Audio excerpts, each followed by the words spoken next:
Сооротуучу Кудай. 19-декабрь.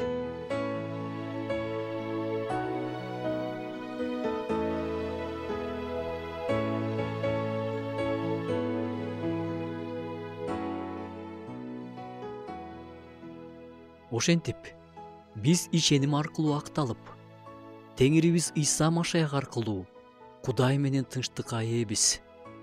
Бул керемет сөздөрдү биз элчи Павылдын жазган каттарынан табабыз.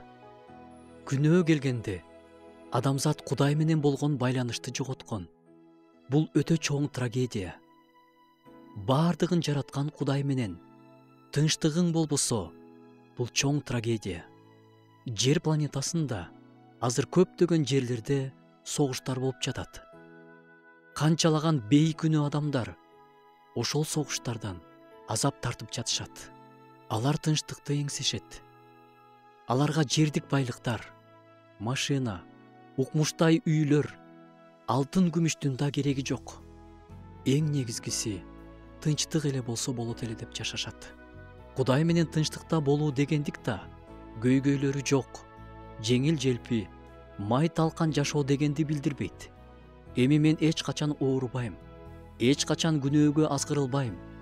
Үйүмдө дайыма бейиштегидей жашоо болот. Бардыгы 100% жогорку деңгээлде болот. Эч качан эч нерсеге муктаж болбойм дегендик эмес. Кудай менен тынчтыкта болуу ушулардын баарынан жогору турат. Кудай менен тынчтыкта болуу бул гана жашоодо эмес, түбөлүк аны менен болууга шарт түзөт.